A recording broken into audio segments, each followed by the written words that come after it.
mais t'attaques pas les drapeaux. C'est un choix à faire, c'est toujours le rapport entre la prise de risque et le résultat potentiel. Je le répète souvent, le mieux peut être l'ennemi du bien.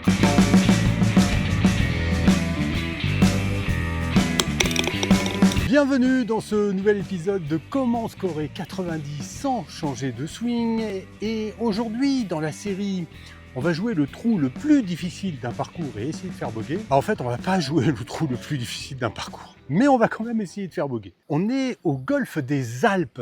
Ça se voit d'ailleurs, hein. Hop, il y a des montagnes partout, c'est super beau.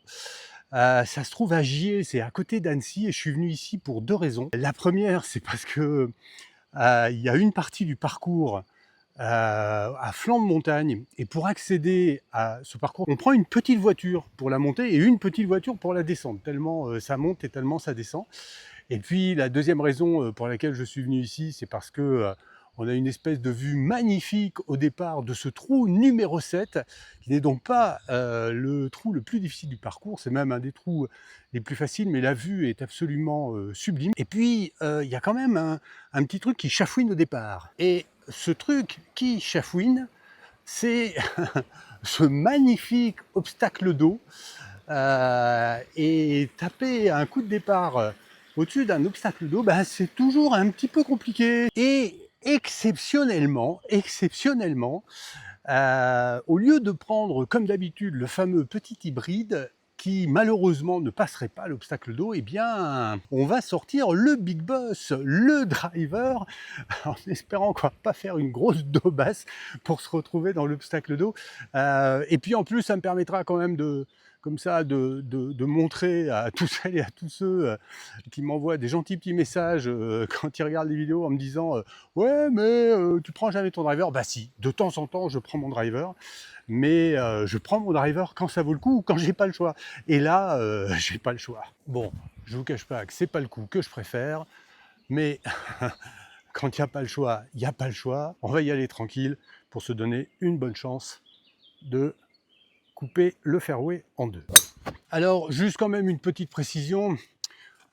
Si j'ai pas joué le trou le plus difficile de ce parcours, c'est aussi parce qu'il est en travaux. Hein, donc, pas parce que j'avais peur de le jouer. Non. Mais ils sont en train de nettoyer une petite rivière qui passe sur ce trou numéro 17, hein, qui est le trou le plus difficile au golfe des Alpes. Et c'est vrai que bon, je préférerais vous proposer ce genre de vue plutôt que la vue d'engin de chantier en train de travailler. Alors, bonne petite balle, hein, qui a bien coupé le fairway en deux. On est à 130 mètres du green, à 130 mètres milieu de green. Alors le truc, c'est qu'il est en montée et qu'en plus, je pense que vous le voyez, il y a un espèce d'énorme bunker devant, juste dans l'axe du drapeau. Donc, comme notre stratégie, c'est de jouer le bogey, eh ben, on va se mettre devant, à gauche, pour essayer ensuite de faire une approche et de rentrer le putt, ou au pire des cas de faire deux putts. Et pour assurer tranquillement, on va prendre le petit hybride. On va essayer de se placer à gauche du bunker, et donc du coup il n'y a pas besoin de faire un coup très très violent. Alors c'est vrai que c'est une question qu'on me pose souvent, on me dit ouais mais t'attaques pas les drapeaux, hein, pour faire les parts c'est quand même pas le truc le plus simple. Ouais, c'est vrai, mais là, typiquement, j'avais deux choix. Premier choix, j'essayais d'attraper ce drapeau, mais bon, si je tombe dans le bunker, derrière, c'est jamais facile de sortir d'un bunker, surtout quand le green est surélevé derrière. Ou jouer la sécurité sur la gauche avec une balle où, même si je la lâchais un peu, comme je suis plutôt court, je risquais pas grand-chose. Alors effectivement, quand on fait ça, bon, on diminue ses chances de part, sur le papier en tout cas, mais on diminue aussi ses chances d'erreur. Donc c'est toujours pareil, c'est un choix à faire, c'est toujours le rapport entre la prise de risque et le résultat potentiel. Et là, en l'occurrence, je me retrouve avec une balle qui est très très bien positionnée.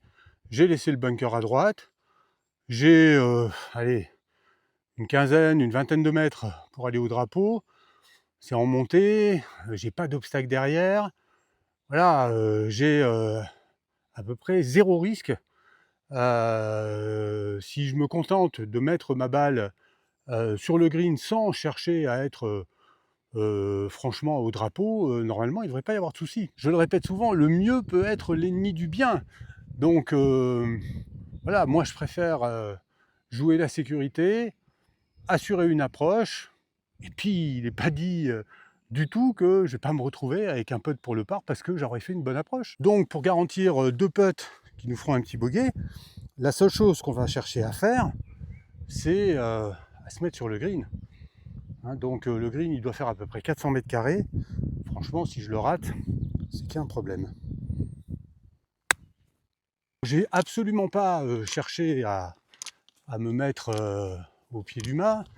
Je dois être à, je sais pas, quelque chose comme 2 mètres du mât. Peut-être un peu plus, peut-être 2,50 m, mais bon. En tout cas, voilà, je suis sur le plateau du haut. J'ai pris 0 risque. Et dans le pire des cas, tout ça va se terminer avec 2 putts, et donc avec un bogey. Ces putts, c'est jamais facile, parce qu'évidemment, on a très envie de le rentrer, mais le risque, c'est évidemment de trop charger et de dépasser beaucoup. L'autre risque, c'est de rester court. Bref, il faut le juste milieu. Et ça, on appelle ça un juste milieu. Et voilà les amis, un juste milieu qui fait un par, tout simplement.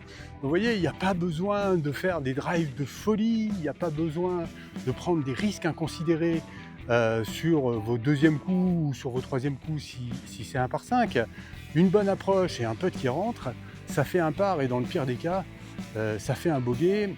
Et notre objectif, c'est le bogey. Ne changez pas de stratégie, restez sur votre stratégie de 90 et vous verrez que petit à petit, en vous appliquant en particulier au petit jeu, vous ferez de plus en plus de parts. Bonne partie les amis!